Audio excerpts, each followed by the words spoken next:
Hello, this is Professor Lou, and this is our lecture about vitamins. So, vitamins is a big topic, and we're going to hit the highlights in this lecture, but there's a lot of good information in the textbooks. So, I would encourage you to look at your textbook for more detailed info. Let's get started. So, vitamins, there's the fat-soluble vitamins and the water-soluble vitamins. One thing to remember about the fat-soluble vitamins, and those are vitamin A, D, E, and K, is that they are stored in the liver or fatty tissue such as adipose tissue in the body. They're transported by protein carriers, lipoproteins, through watery components of the body. And they tend to build up in tissues because they're not readily excreted. But that also means that daily intake is not required because the body does store some of them. Water-soluble vitamins, by contrast, and those are B vitamins and vitamin C, travel freely in the watery components of the body. They are not stored in the body, with the exception of vitamin B12, which is stored in the liver, and they are readily excreted in the urine. Regular intake is required and varies by vitamin because the body does not usually store appreciative amounts of the water-soluble vitamins. All right, so moving to our first water-soluble vitamin, we have vitamin C. Vitamin C, also called ascorbic acid, is found in orange juice, grapefruit juice, strawberries, tomatoes, and sweet red pepper. The recommended intake for adults is 75 to 90 milligrams per day. Its major functions are as an antioxidant and collagen synthesis, hormone and neurotransmitter synthesis as well. If you don't get enough vitamin C, you'll develop a syndrome called scurvy. You'll have bleeding gums, joint pain, and poor wound healing. Groups at risk for deficiency include smokers, alcoholics, and the elderly. Toxicity can cause kidney stones, GI distress, and diarrhea. The upper level limit is 2,000 milligrams per day.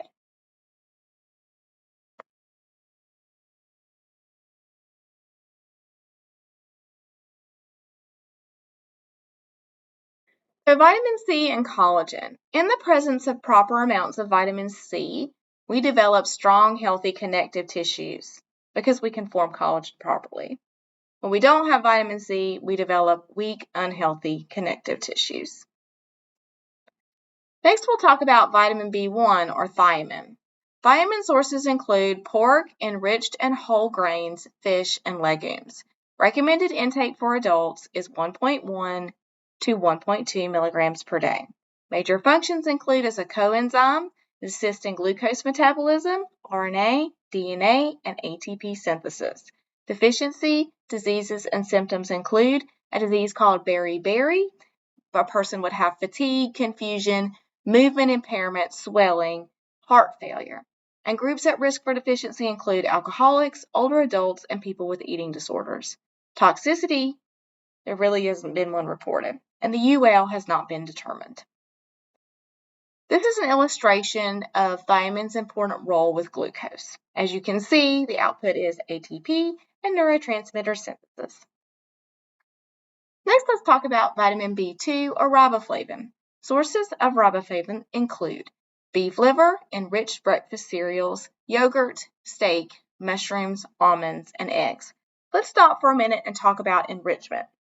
Enrichment is when we are adding back to a processed food some of the vitamins that were stripped out during the processing process. So in the 1940s, the U.S. government mandated enrichment of bread and cereal products made from milled grains.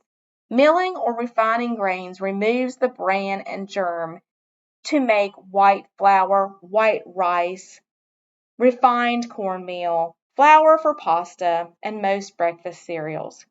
So processing these grains also removes most B vitamins, vitamin E, and minerals such as iron, magnesium, and zinc. And the loss of those nutrients from such staple foods was really pretty devastating. So in the 19th and early 20th centuries, widespread adoption of the milling techniques left a lot of vitamin deficiency diseases like beriberi and pellagra. So to prevent these very overt deficiencies, the food manufacturers return things like iron and the B vitamins to the grains they process. So they're replacing those lost nutrients with enrichment. And so most countries now require enrichment of staple grain products. And this is a way to make sure that people get what they need to prevent deficiency. Now, there's also something called fortification. And you're going to see fortification in some of the lists as well. So fortification is a process of adding extra nutrients to foods where they wouldn't have been found naturally in consistently large amounts. An example would be iodized table salt. So we add iodine to salt. Why do we do that? To make sure people get enough iodine, because if you don't get enough iodine, you develop a goiter. And a goiter is like an enlarged thyroid. So to prevent that, we put iodine in the salt, even though it wouldn't really be found in large amounts in salt. But it's just a way to fortify the diet. So there's enrichment and fortification, and that's what they are. So recommended intake for adults of riboflavin is 1.1 to 1.3 milligrams per day.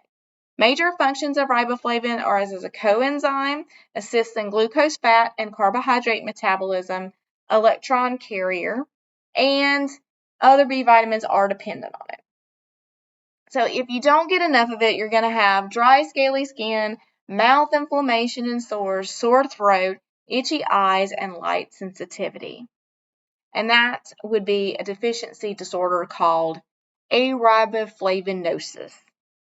Groups at risk for deficiency, there's really nobody in particular that's at risk. Toxicity has not been reported, and the UL is not determined. All right, let's talk about niacin. Niacin sources include meat, poultry, fish, peanuts, and enriched grains. Recommended intake for adults is 14 to 16 NE per day. Major functions include as a coenzyme, it assists in glucose, fat, and protein metabolism, and is an electron carrier. If a person does not get enough niacin, they develop a disease called pellagra. And the disease called pellagra has the 4 Ds: diarrhea, dermatitis, dementia, and death. At-risk groups include alcoholics. Now, this was a very common disease at one time, so it would have been more than just the alcoholics at risk. So when we talk about these groups at risk for deficiency, we're talking about modern risk. Toxicity would be nausea, rash, tingling of extremities. The UL would be 35 milligrams per day. And let's stop right here and talk about toxicity for a minute. Most of the time, you have to try pretty hard to have a toxicity because you can't get there naturally most of the time. It can be done, but it's hard. So most of the time when we see a toxicity, it's because there's a very strange diet going on, like only one thing is being eaten, or maybe only a few things being eaten, or more likely, someone is supplementing with mega doses of a supplement.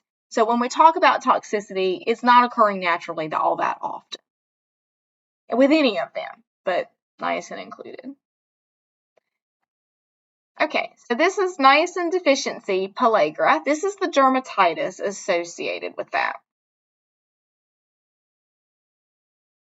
Water-soluble vitamins continued, vitamin B5. Vitamin B5 sources are sunflower seeds, fish, dairy products, and this is a widespread vitamin in the diet. So it's found in lots of things.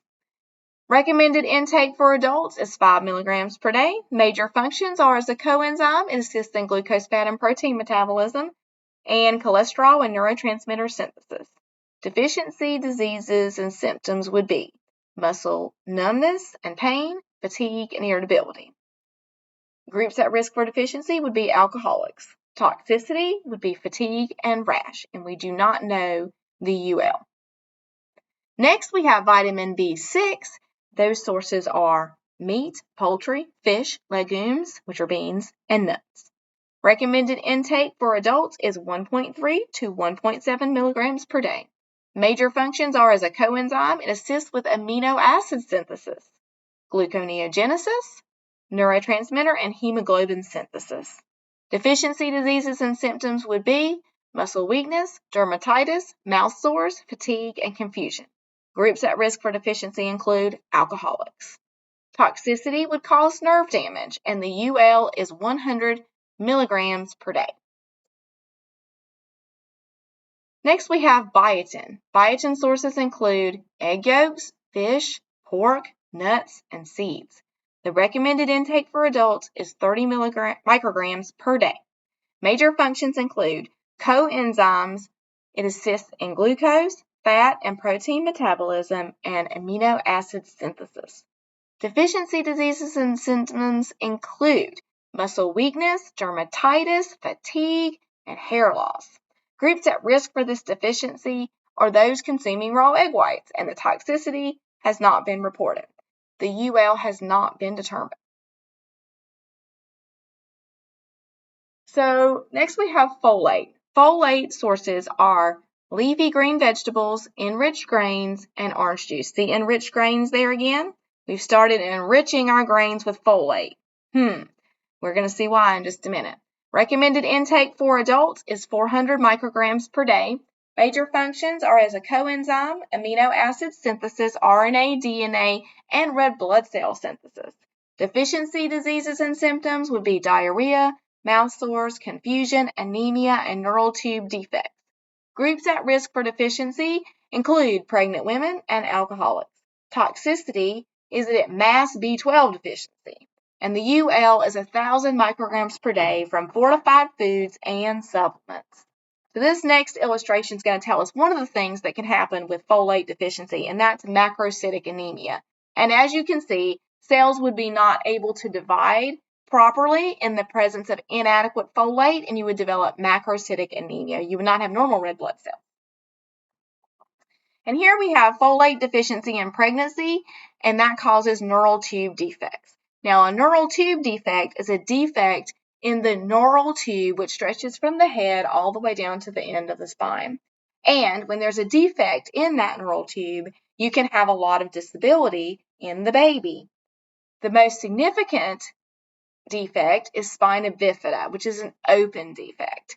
And that can result in, say, a child having to use a wheelchair because they will never be able to walk. And so in order to prevent these significant disabilities, the U.S. government, when it was discovered that folate deficiency was causing a significant number of neural tube defects, decided to supplement grain products with folate. And as you can see, that decreased the rate of spina bifida quite a bit. So this was very successful. Now we're going to talk about vitamin B12. Vitamin B12 sources are meat, poultry, and fish. That's very interesting. I bet you can guess what groups are going to be at risk for this deficiency. Recommended intake for adults is 2.4 micrograms per day. Major functions are as a coenzyme, fat and protein catabolism, folate function, red blood cell synthesis. Deficiency diseases and syndromes include muscle weakness, sore tongue, anemia, nerve damage, and neural tube defects. Groups at risk for this deficiency include vegans. Why? Because they don't eat the primary sources of vitamin B12. Also, the elderly. So people that are vegans and they don't eat any meat or poultry or fish may want to supplement with vitamin B12 to make sure they get enough. Toxicity, none has been reported, and the UL has not been determined. So these illustrations are about vitamin B vitamins in general, really, but this shows vitamin B12 and folate and vitamin B6 and their coenzyme role. And there's more information in the text about that. And here is the relationship between folate and vitamin B12 illustrated as well. So there are interrelationships between them. Let's talk about choline. Choline sources include egg yolk, wheat, meat, fish synthesis in the body. So synthesis in the body means that our body can make choline. Recommended intake for adults is 425 to 550 milligrams per day.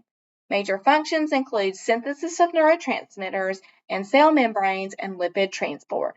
Deficiency diseases and symptoms would include non-alcoholic fatty liver disease, muscle damage, and brain development problems in the fetus. Groups at risk for deficiency are really no one in particular: toxicity, liver damage, excessive sweating, and low blood pressure, which is called hypotension. The UL is 3,500 milligrams per day. So now we're going to move on to the fat-soluble vitamins. The first one we're going to talk about is vitamin A, and you can see the various types of vitamin A listed. Sources of retinol, which is a vitamin A, are beef and chicken liver, skim milk, whole milk, cheddar cheese. The carotenoids can be found in pumpkin, carrot, squash, collards, and peas. Recommended intake of vitamin A for adults is 700 to 900 micrograms per day, and major functions are as an antioxidant, in vision, cell differentiation, reproduction, and immune function. Now, if you develop a deficiency in vitamin A, you may have night blindness, eye infections, poor growth, dry skin, impaired immune function. Groups at risk for deficiency include people living in poverty, especially infants and children, premature infants, pregnant and lactating women, and people who consume low-fat or low-protein diets. Toxicity can have symptoms such as dry, itchy skin, hair loss, liver damage, joint pain, fractures, birth defects, and swelling of the brain. And the UL is 300 micrograms per day. Next, let's talk about vitamin D. This is one of the ones that's difficult for people to get. Sources: swordfish, salmon, tuna, sardines, eggs, and synthesis from sunlight. So you can see that most people's diet doesn't include some of these, right? So we have fortified orange juice and milk to try to make sure we get enough vitamin D, right? And then the synthesis from sunlight. Some people just don't have very much sun exposure, especially in the winter. So that can be an issue. It's very much an issue in people, say, that are living in an institutional facility, like older people in a nursing home. They don't get much exposure to the sun. Recommended intake for adults is 600 to 800 IU per day, or 15 to 20 micrograms per day. Major functions are absorption and regulation of calcium and phosphorus, maintenance of bone. So, vitamin D, getting enough of it, along with calcium and phosphorus, helps prevent osteoporosis. Deficiency diseases and symptoms. If people don't get enough vitamin D, if children don't get enough vitamin D, they'll develop abnormal growth, misshapen bones, bowed legs, soft bones.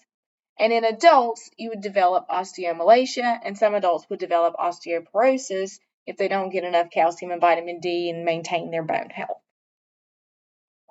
Groups at risk for deficiency include breastfed infants, older adults, people with limited sun exposure, and people with very dark skin.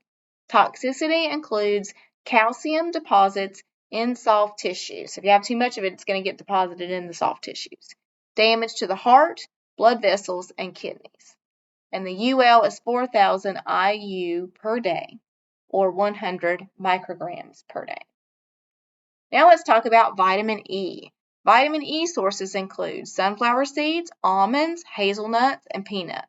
Recommended intake for adults is 15 milligrams per day. Major functions include antioxidant functions, and they protect cell membranes. Deficiency diseases and symptoms would be broken red blood cells and nerve damage. Groups at risk for this deficiency are people with poor fat absorption and premature infants. Toxicity would cause inhibition of vitamin K clotting factors. And the UL is 1,000 micrograms per day from supplement sources. Vitamin K. Sources of vitamin K are vegetable oils, leafy greens, and also intestinal bacteria can make vitamin K. Recommended intake for adults is 90 to 120 micrograms per day. Major functions are synthesis of blood clotting proteins and proteins needed for the health of bones and cell growth. Now, if you have a deficiency of vitamin K, you could have a hemorrhage. And groups at risk for deficiency include newborns and people on long-term antibiotics. Toxicity can cause anemia and brain damage, and the UL has not been determined. Now, it's important to remember that vitamin K is important for newborns because we give vitamin K shots to newborns shortly after birth. The reason we do that is we want to prevent hemorrhage in the newborns, particularly hemorrhages in the brain, which cause severe brain damage. But sometimes parents get very, very concerned when you try to give their baby a vitamin K shot shortly after birth. So it's important to educate people about the purpose of a vitamin K shot, and it's really intended just to prevent a significant complication that could occur in newborns because of their developmental stage of life.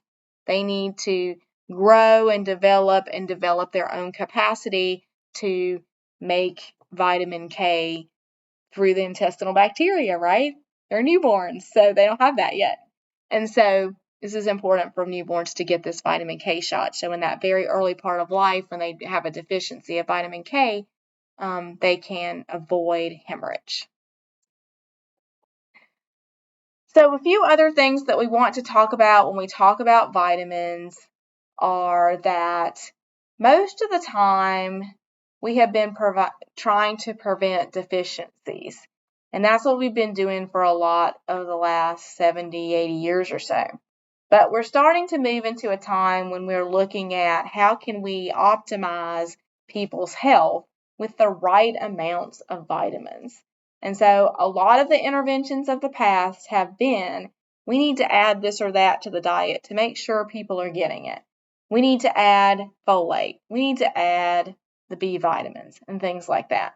But as we move forward, we need to educate the public, right, about making sure they get enough calcium and vitamin D. But as we move forward, we're going to be moving into how can we optimize health? How can we keep people educated? And there's even some concern that, especially with the large amount of supplements some people take on their own, that when combined with dietary supplementation in the food supply, they could even get a toxicity. So there's some concern about that as well.